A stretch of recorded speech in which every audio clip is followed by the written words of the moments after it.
है मुताबिक कि मार्केट प्राइस यहाँ पर लेट सपोज किसी प्लॉट की 4 करोड़ है और अगर हम FAR की वैल्यू पे इसको ट्रांजेक्शन करते हैं तो वो बनती है मेरा से 80 लाख या 1 करोड़ है। तो हमने ये FAR वैल्यू का रिकॉर्ड रखना है या हमने पूरी ट्रांजेक्शन का रिकॉर्ड रखना है? आवाज़ आ रही है।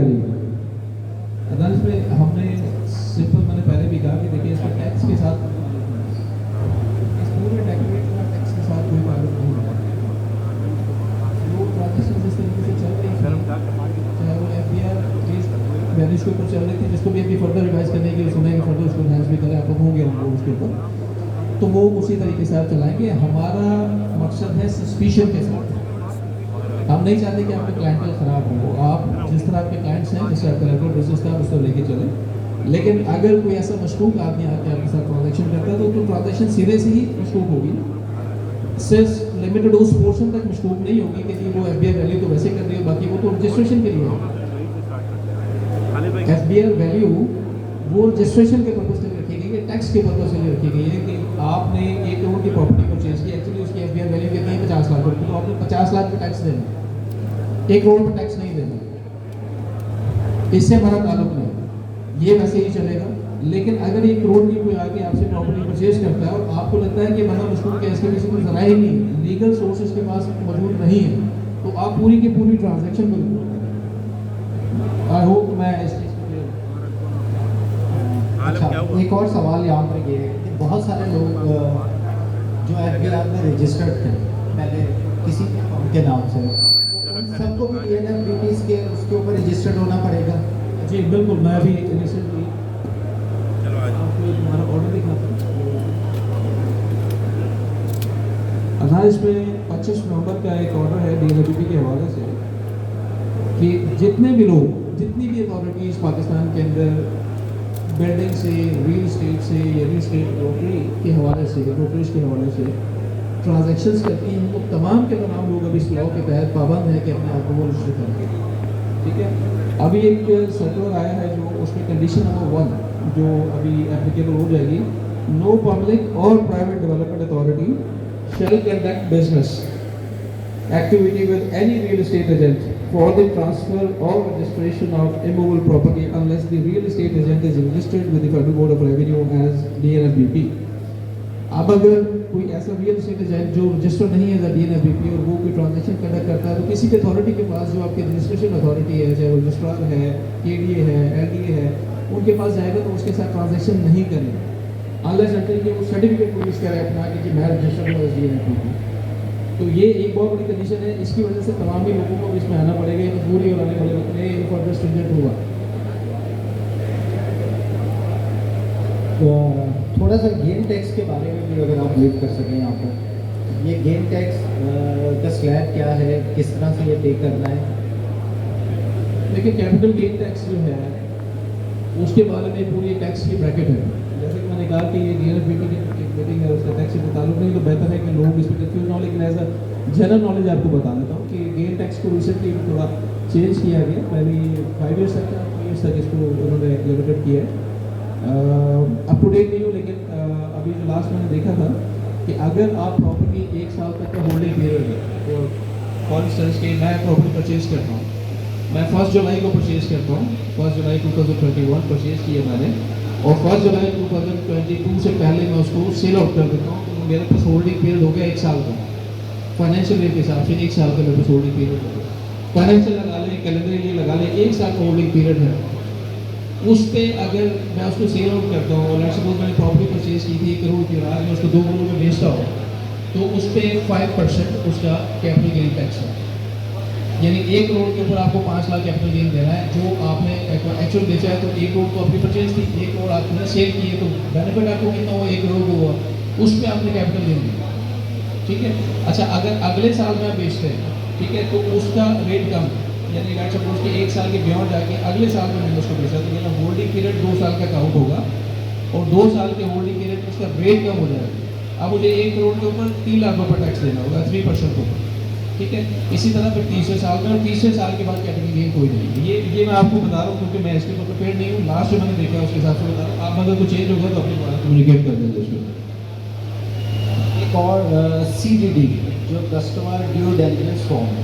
अच्छा, इस हवाले से लोग बड़े परेशान हैं कि हम अपने कस्टमर की मतलब एक तरह से हम लोग अप्रूवर बन गए। तो इस हवाले से लोग बड़े परेशान थे कि अगर हम अपने कस्टमर से ये CDD customer due diligence form fill करवाते हैं तो कस्टमर, बहुत सारे ऐसे कस्टमर हैं जो FBR में रजिस्टर्ड नहीं हैं। ठीक है, आपको भी पता है कि पाकिस्तान में कितने लोग FBR से रजिस्टर्ड हैं। तो इससे तो क्लाइंटेज पे भी काफ़ी फ़र्क पड़ेगा। रियल एस्टेट सेक्टर जिसके साथ 26 जो है अलाइड इंडस्ट्रीज चल रही हैं, तो इससे रियल एस्टेट सेक्टर जो है वो बैठने का भी खतरा है। तो हमारे जितने लोग हैं वो इस हवाले से भी परेशान हैं कि ये जो आप CDD के हवाले से बात कर रहे हैं, ये मतलब हमने उनसे क्या इन्फॉर्मेशन लेनी है और किस हद तक लेनी है? गॉड ये पॉइंट था। मैं इसमें जैसे मैंने पहले भी अर्ज किया था कि इसमें हम एक चीज़ तो ये है कि मुकम्मल सारा राज में रखते हैं। आप इन्फॉर्मेशन दस्तियाब के फॉर्म में इसको पास ऑन करते हैं तो कहाँ से इन्फॉर्मेशन आई है उसकी सोर्स हम नहीं बताते। वो जो हमारे इन्वेस्टिगेटर्स हैं वो फिर खुद से उसको इन्वेस्टिगेट करते हैं, उस इन्फॉर्मेशन की न्यूज़ और ये खुद सामने होते हैं और जो हमारा सोर्स कुछ भी उसको हम सामने लेकर आते हैं। तो ये तो हम सबसे पहले फिर आपको ख़त्म करने की ज़रूरत है। इसका एक बेनिफिट मैं आपको बताता हूँ कि जैसे हमारा रियल एस्टेट सेक्टर है तो इसमें जिस कदर कीमतें बढ़ गई, इसकी बड़ी वजह ये थी कि एक बहुत ही अनडॉक्यूमेंटेड था और जितना आपकी ब्लैक इकॉनमी है, ग्रे इकॉनमी है, या आप उसको लगा लेंगे मनी लॉन्ड्रिंग का या टैक्स रिलेटेड मनी है, वो सारी की सारी रियल एस्टेट सेक्टर में डंप होती है। डिमांड सप्लाई का एक प्रिंसिपल होता है। तो चूँकि डिमांड ज़्यादा थी, तो डिमांड ज़्यादा है, सप्लाई कम है और पीछे आपको वैल्यूज भी अच्छी बन रही है तो लोग प्रॉपर्टीज की वैल्यू बढ़ जाती है।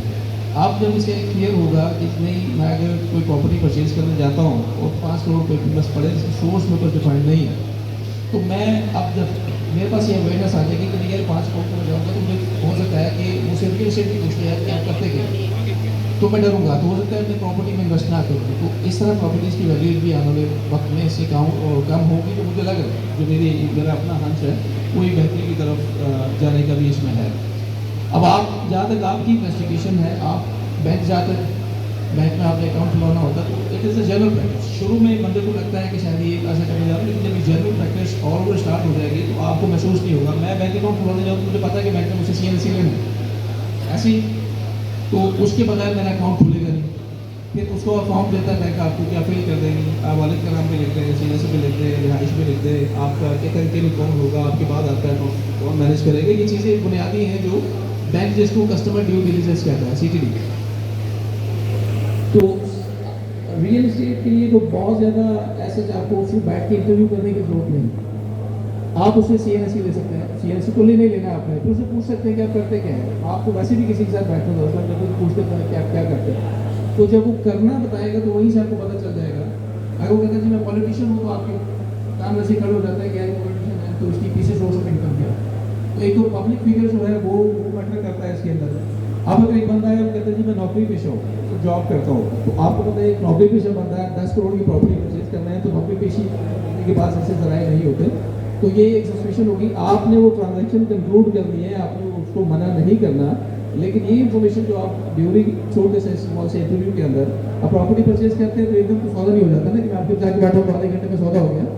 दैट्स नॉट, वो प्रॉपर्टी देखेगा, आएगा, विजिट कराएंगे उसको, तो 10 चक्कर लगते हैं प्रॉपर्टी की कंक्लूड करने से पहले मिनिमम। तो इस दौरान बंदा इतनी इन्फॉर्मेशन लास्ट में एक्सट्रैक्ट कर लेते हैं, बंदा है क्या, कहाँ से बिलोंग करता है, पीछे किसी ऑर्गेनाइजेशन के साथ उसका ताल्लुक नहीं है, तनख्वाहदार बंदा है, सियासतदान है, इतने से ज़राए अपेरेंटली नज़र आ रहे हैं कि नहीं आ रहे, कहाँ रहता है वो। तो ये वो सारी चीज़ें जो जनरल ऑब्जर्वेशन की बेस के ऊपर आपने इन्फॉर्मेशन देनी है।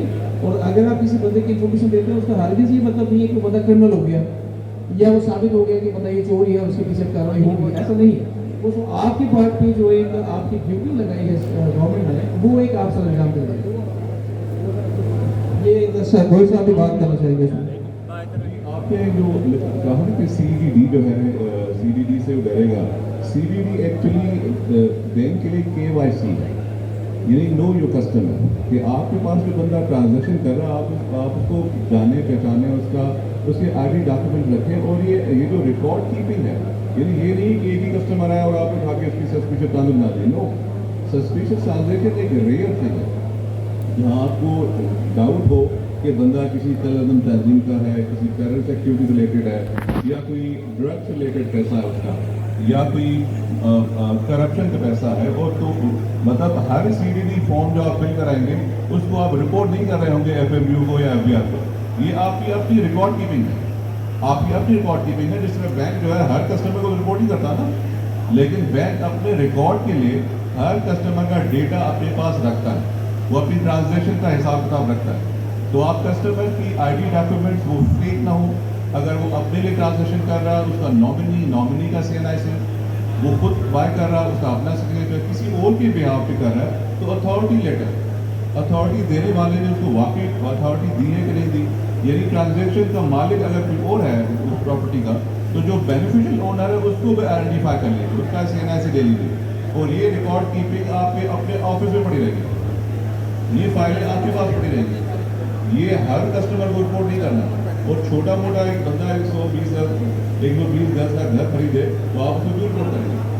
अगर वो कैश भी देता सारा 1 करोड़ 1.25 करोड़ का कैश देकर घर खरीद रहा है और छोटा घर खरीद रहा है, तो आप उस पर डाउट नहीं करेंगे, वो कराची का बंदा है, मेहनत करके बिजनेस से बड़ा कमाया। आप डाउट करेंगे ऐसे बंदे पे जो किसी ऐसे एरिया से बिलोंग करता हो जहाँ टेररिस्ट एक्टिविटी हो रही है, जिसका कनेक्शन जो है अगर प्रोलिफरेशन फाइनेंसिंग है, कोई इंडिया रॉ रिलेटेड है, या कोई दाइश का है, या तालिबान का है, या कोई बहुत बड़ी ट्रांजेक्शन करे और बैंक से भागना चाहे, अपना ID डॉक्यूमेंट आपको ना देना चाहे, अपना CNI से अवॉइड करे, खुद साइन ना करे, तो पीछे रहे, अपने आप को छुपाए, वहाँ आप अपना सस्पेंशन नहीं होगा। तो CDD जो है it is basically KYC, know your customer and keep it in your office, that's it. जो मैं समझाऊँ कि सिर्फ आपने अपना NIC और उससे बेसिक इंफॉर्मेशन कि वो कहाँ रहते हैं, क्या करते हैं, और इसके अलावा CDD फॉर्म में आपको कुछ नहीं होता। इससे सर ने कहा कि एक कॉमन ऑब्जर्वेशन है जो हर वक्त अपने हिसाब से कर सकते हैं। आपके पास एक बंदा आता है, एक प्रॉपर्टी की इंश्योर करनी है, उसमें 15 दिन लगते हैं, 20 दिन लगते हैं, मल्टीपल उसमें इंफेक्शन होते हैं, ठीक है, आपको ही पता चलता है बंदा रहता कहाँ, जो आपके पास डील करने हैं आपको इतना जरूर पता चलता है कि बंदा कहाँ का रहना चाहिए। तो चंद फैक्टर से ही आपको डालो, लेकिन कुछ सस्पिशन लग रही है बंदे के अंदर, पता नहीं ज़राइब नहीं लग रही है, रहता सूजी कॉलोनी के अंदर काम कर रहा है। ये जनरल ऑब्जर्वेशन जो वेरी करती है पर्सन टू पर्सन, और उसकी बेस पे ही आपने वो सस्पिशियस ट्रांजेक्शन रिपोर्ट करनी है।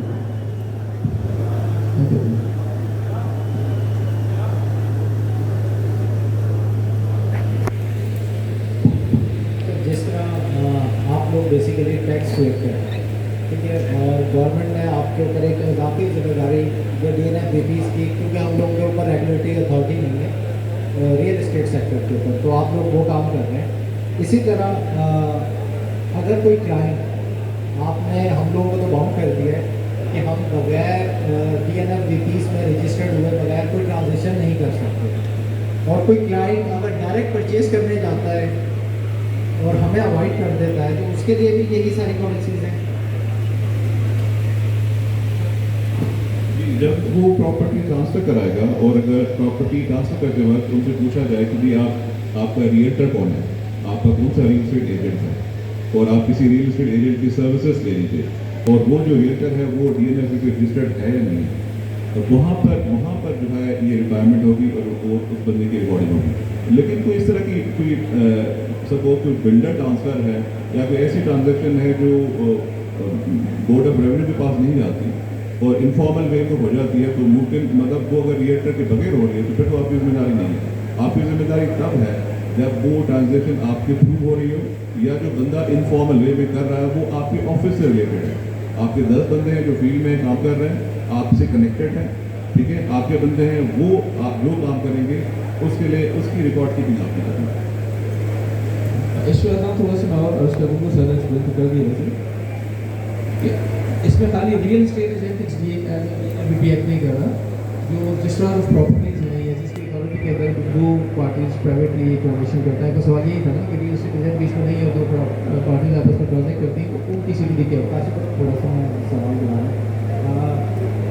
जिस तरह मैंने अभी आपको बताया कि रियल एस्टेट का अगर डीलर आपके साथ इंटरेस्ट नहीं है, तो एज अ सोसाइटी उसको क्लाइंट को ट्रांसफ़र कर सकती है विदाउट एनी डीलर? नहीं, क्योंकि आप ये इससे ये होगा कि हम लोग का बिजनेस बड़ा डिस्टर्ब होगा। एक क्लाइंट डायरेक्ट जाता है और वो सोसाइटी में फाइल ट्रांसफ़र करवा लेता है। लेट्स सपोज उसने कोई प्लॉट लिया, घर लिया, तो एफपीआर इस हवाले से क्या सोसाइटीज़ और इन लोगों को भी बाउंड कर रहे हैं कि आप विदाउट एनी रिलेटर किसी की ट्रांजेक्शन नहीं करेंगे, आपके साथ एक रिलेटर होना चाहिए जो जिसके थ्रू आप ये सारी ट्रांजेक्शन मैंने अगर ऐसी पाबंदी तो कानून हम किसी पे नहीं लगा सकते कि मैं जा रहा हूँ प्रॉपर्टी डील करना चाह रहा हूँ, मेरी शादी के साथ ट्रांजेक्शन है, तो कोई कानून मुझे प्रोटेक्शन देता है कि मैं पाबंद नहीं हूँ कि मैं किसी रियल एस्टेट एजेंट के तहत करूँ। तो कॉन्स्टिट्यूशन को इस चीज़ की इजाज़त नहीं देता आपको। हाँ, अगर वो कर रहे हैं, लेट्स सपोज कि मैंने शादी के साथ ट्रांजेक्शन की और without any real estate agent में चला जाता हूँ, अब मैंने उसको प्रॉपर्टी को रजिस्टर करता हूँ।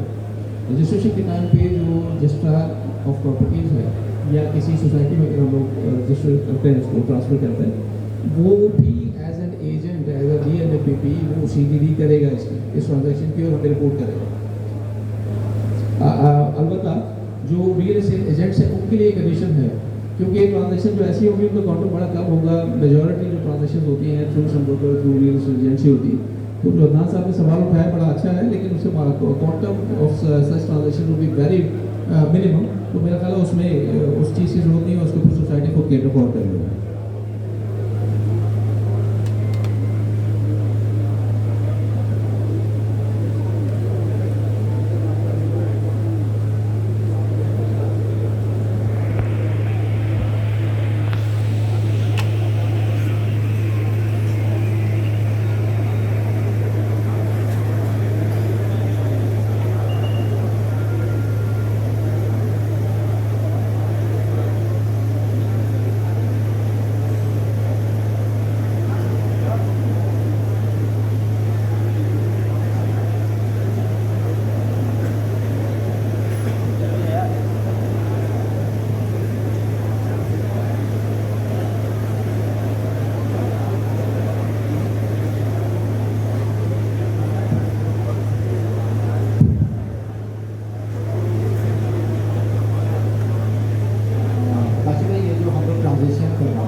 क्लाइंट को चार्ज करते हैं 1% या 2.5%। तो इसका डेटा भी हमने रखना है कि हमने उनसे इतना कमीशन लिया। अगर देखिए ये अगेन बात जो कन्फ्यूजन थी वो ठीक है, जायज़ है आपकी इस तरह की अपीयरेंसेस। मैंने पहले भी अर्ज़ किया कि इसका टैक्स के साथ कोई ताल्लुक नहीं है। आपकी अपनी टैक्स लायबिलिटी कितनी है इसके साथ हमारी सेक्शन का कोई ताल्लुक नहीं है। तो इसको आप अपने रिटर्न से बिल्कुल सेपरेट रखेंगे। आप अपने रिटर्न में क्या दिखा रहे हैं, आपने कमीशन कितना लिया है और कितना आपका टैक्स दिया है, इसका DNFBP का इस चीज़ से कोई ताल्लुक नहीं है। दूसरा एक सवाल बार बार यहाँ पर वही आ रहा है। देखिए, जिस तरह रेगुलेटरी अथॉरिटी होती है, बाहर आप चल जाएँ, दुबई में चल जाएँ, विदाउट एजेंट आप कोई प्रॉपर्टी ट्रांसफ़र नहीं करवा सकते। इस्लामाबाद में इसका इम्प्लीमेंट हो चुका है। अच्छा, सिंध में अभी तक इसका कोई कॉन्सेप्ट नहीं है कि आप विदाउट एनी एजेंट जाके। अच्छा, लोग यहाँ पर ये सवाल कर रहे हैं कि क्या आप लोग सोसाइटीज़ को, अगर रियल एस्टेट एजेंट आपके लिए CDD जनरेट कर रहा है, आपके लिए सस्पिशियस ट्रांजेक्शन को लेना वो आपको इन्फॉर्म कर रहा है, तो रियल एस्टेट वाले ये चाह रहे हैं कि क्या हमारे लिए ये है कि कोई सोसाइटी विदाउट एनी एजेंट, इसके लिए अगर आप कोई सर्कुलर या कोई आप अपने गाँव में बाधा से बात करें। एक डिफरेंट इशू है, इसको बिल्कुल आज की जो मीटिंग है इसकी जो कैबिनेट सेटिंग मीटिंग में फॉरवर्ड करेंगे, तो आपके बिल्कुल सजेशन सामने रखेंगे इसमें। स्कीम 33 में ज़्यादातर यहाँ पर एशिया की सबसे बड़ी हाउसिंग सोसाइटी और स्कीम है, और उसके अलावा यहाँ पर डिफेंस, क्लिफ्टन, जौहर, गुलशन, हर तरह के लोग आते हैं यहाँ पर बिजनेसेस कर रहे हैं और यहाँ पर इससे रेवेन्यू जनरेट हो रहा था। लेकिन ये ना क्योंकि इसके मामले के बाद हमारे रियल एस्टेट एजेंट और हमारे इन्वेस्टर्स वो बहुत ज़्यादा भाव का शिकार थे। एक तो CDD फॉर्म था, तो आपने बड़े अच्छे तरीके से ब्रीफ कर दिया। अच्छा, इस हवाले से अभी आप कह रहे हैं कि कोई पॉलिसी नहीं है कि आप सोसाइटीज़ को और इनको बाउंड करें कि ये कोई रियल एस्टेट एजेंट जब तक इंटेक्ट ना हो तो ये ट्रांजेक्शन ना हो। इस हवाले से अभी तक कोई बिल्कुल ये भी बात होगी। इसके लिए हम आपका जो है सामने रखेंगे किस तरीके से देते हैं, क्या किसी को पाबंद कर सकते हैं, नहीं कर सकते, लेकिन जो भी आपको पॉलिसी होगा प्रपोजल आपके सामने रखेंगे। दूसरा जो अमाउंट आपका हमने पहले जिक्र किया कि जो आपके बायर्स हैं, जो आपके क्लाइंट हैं, वो इफेक्ट होगा, लेकिन वो इस वजह से नहीं होगा जब भी आप कैश डिपॉजिट करने जाए तो फोर्स पूछता है कि इसकी सोर्स क्या है, तो वो एक डर है। तो लोगों ने बैंकिंग इन्फॉर्मेशन छोड़ के कैश पे आ गए, तो कैश इकॉनमी की तरफ मुबारक जाने शुरू होती है। इसी तरीके से यहाँ पर भी जो लोग इन्वेस्ट कर रहे थे पहले ओपनली फियर, अभी उनको जब वैसे से एजुकेट हो गए तो उनको ये डर होगा कि अभी पैसे की शायद मुझे जस्टिफिकेशन भी देनी पड़ेगी, तो उससे या तो क्लाइंटल कम होगा या कम से कम ज़मीनों की वैल्यू कम होगी। ये इफेक्ट उसका आएगा जो मैं फोर्स नहीं कर रहा हूँ आने वाले वक्त के अंदर। अब लॉ है, लॉ के हिसाब से चलना तो है।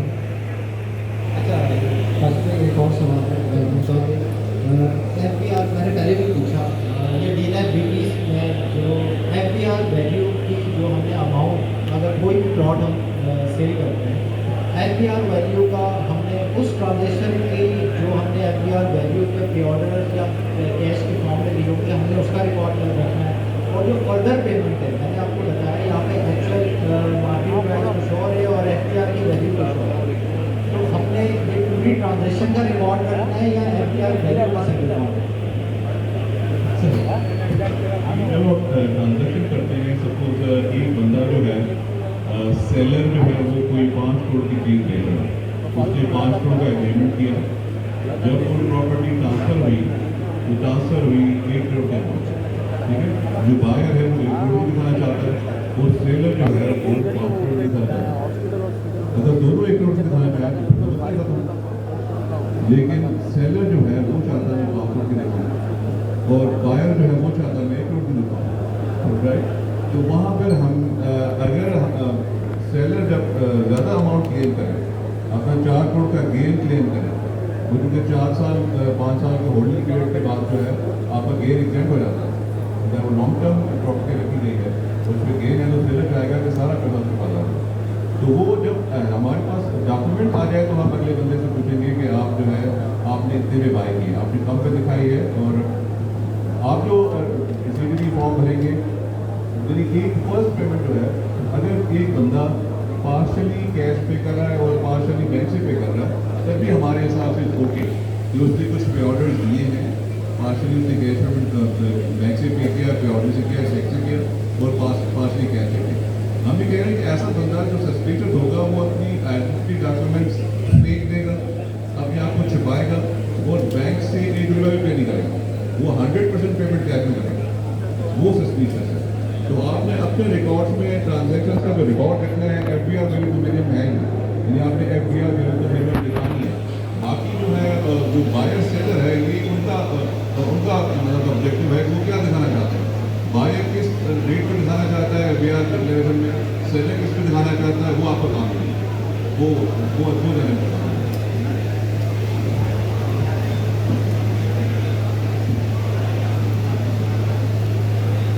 अगर 5 साल के बाद जो है अगर आप लॉन्ग टर्म रखेंगे तो उस पर गेन टैक्स नहीं लगेगा। और आपने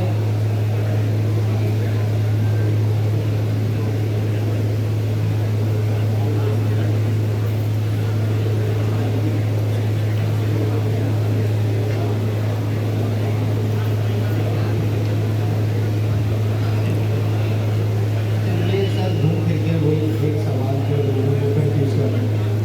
लेट्स सपोज कोई प्रॉपर्टी है जो हमें 5 करोड़ है, अब उसकी FBR वैल्यू बन रही है 1 करोड़, ठीक है, सर्टेन टाइम पीरियड भी नहीं देगा, ठीक है।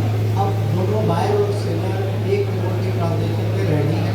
अच्छा, इसके अलावा एक और इशू है कि अगर हम लोग सेल डीड या अपने रजिस्ट्रेशन पे जाते हैं डॉक्यूमेंट करवाने, तो वहाँ पर अगर हम एक्चुअल अमाउंट लेते हैं तो वो तो आपकी सेल डीड ही तो 10, 15, 20 लाख रुपए की हो जाए। तो ये बड़ा भाव है कि जो 1 करोड़ के दोनों सेलर और परचेजर एग्री है, बाकी 4 करोड़ की जो ट्रांजेक्शन है वो पहले 236W था मेरा ख्याल है, वो एमएसपी के बाद खत्म हो गया, अब 236A है। इस हवाले से थोड़ा सा ब्रीफ करें।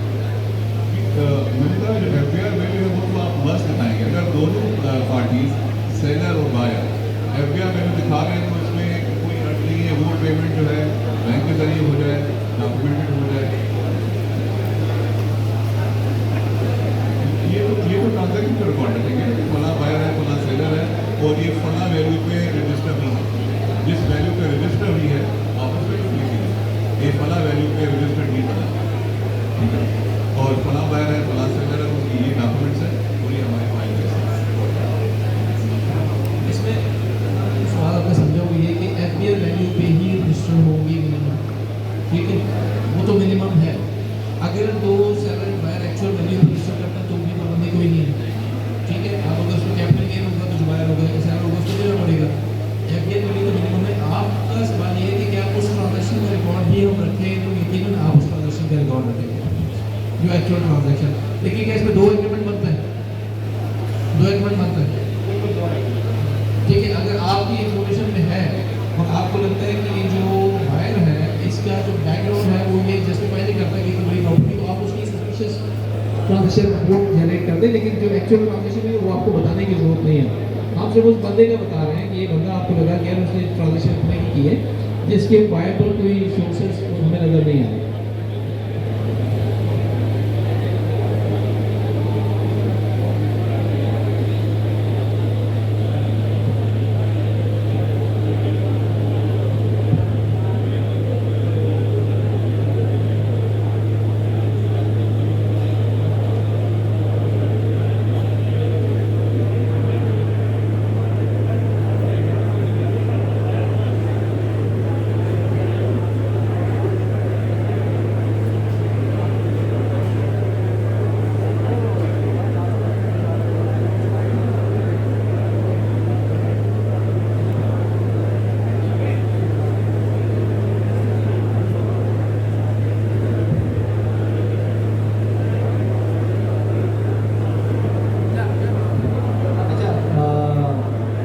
इसमें देखिए एफबीआर ये एक लीगल आपके पास एक कवर है, इसके रेलेवेंट डॉक्यूमेंट्स आप रखें, इसके रेलेवेंट रखें ताकि आपका फर्दर जो बिजनेस है वो स्टार्ट हो। काशिफ भाई, विकास भाई, आप लोगों का बहुत शुक्रिया सर। अच्छा, आप लोग सबसे पहले तो यहाँ पे लोग एफबीआर के हवाले से आपसे कुछ देर पहले तक तो काफ़ी एफबीआर का नाम सुन के घबराते थे।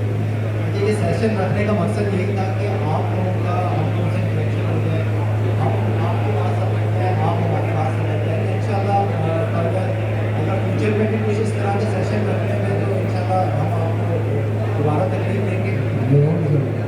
किसी और ने तो मेरा ख्याल है काफ़ी डिटेल ब्रीफ कर दी है। और जो ये ना इसका फॉर्म है ये दोनों के लिए और इंग्लिश में भी। आप वेबसाइट पे जाएंगे तो वहाँ पर पूरी डिटेल्स का आपको यहाँ पर वो पता चलेगा।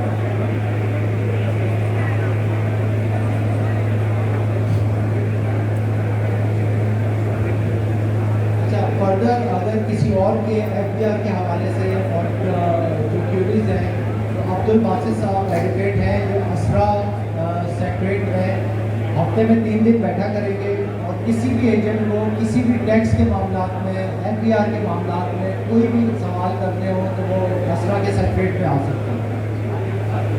ये कोयटा टाउन 18A और जैदान सर्कल के साथ असरा का सेक्रेट है, जहाँ पर आकर आप टैक्स के हवाले से हमारे जो लॉयर हैं अब्दुल बासित साहब उनसे सवाल कर सकते हैं।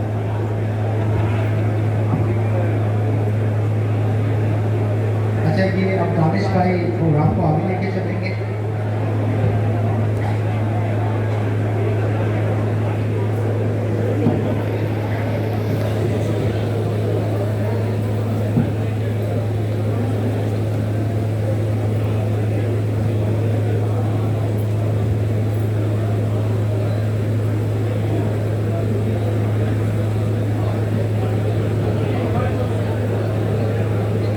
अच्छा, मैं तमाम दोस्तों से गुजारिश करूँगा कि अपनी नशीसों में प्लीज़ तशरीफ रखें। जितने भी दोस्त अब आप जो है खड़े हुए हैं वो अपनी नशीसों में तशरीफ रखें। मैं सबसे पहले हमारे असरा रियल्टर्स एसोसिएशन की तरफ से गुजारिश करूँगा उनको स्टेज पर बुलाने की। हमारे चेयरमैन वकील खान साहब प्लीज़ पहले स्टेज पर तशरीफ लाएँ। उसके बाद मुख्तार भाई प्लीज।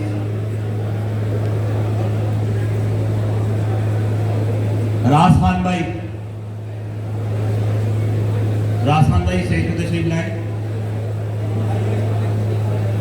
अयाज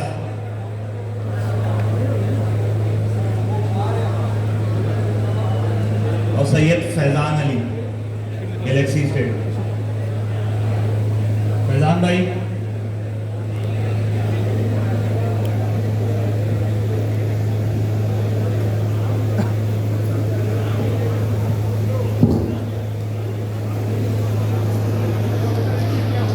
अब मैं दरख्वास्त करूँगा हमारे ऑनरेबल गेस्ट जनाब मुमताज़ अली भाइयों, एडिशनल डायरेक्टर, आप तशरीफ लाएँ तो हमारी एसोसिएशन की तरफ से आपको इंशाअल्लाह की sweet receive.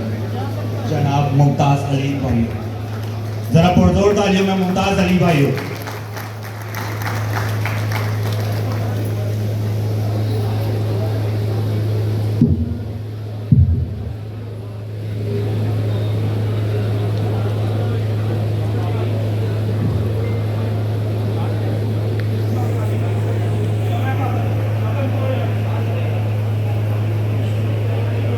A big round of applause.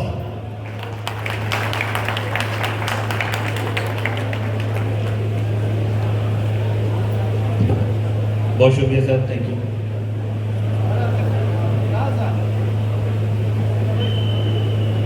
अब मैं गुजारिश करूंगा प्रेसिडेंट अब्दुल रऊफ मेमन भाई को, आप तशरीफ लाएं।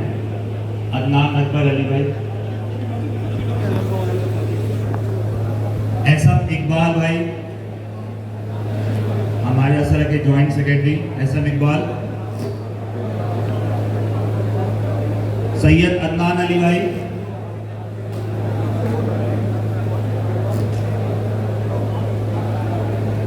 और मंसूर बेग भाई।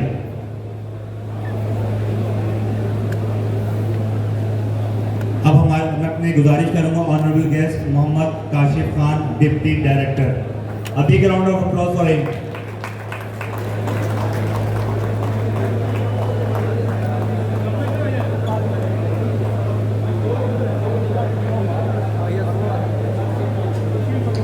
जरा पुरजोर तालियां होनी चाहिए।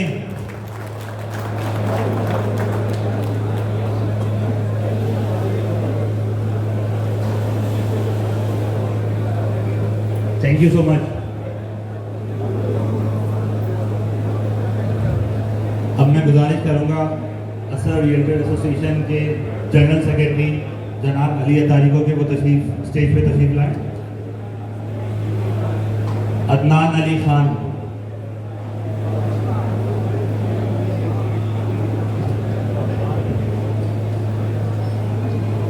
अदनान अली खान, उबैद भाई, एवरेज स्टेट वाले उबैद भाई स्टेज पे तशरीफ लेकर आए।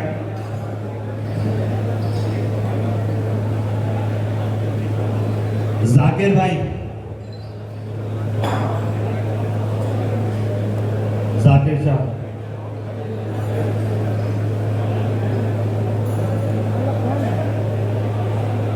आशिफ भाई जो अंदर में गया है सबसे और वाहिद पास्ता भाई, अंदर में नहीं ना 15 मिनट वेट नहीं लगा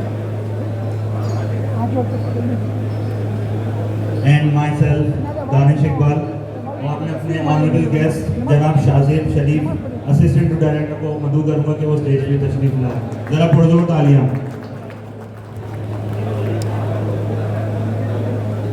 यहाँ देखिएगा सामने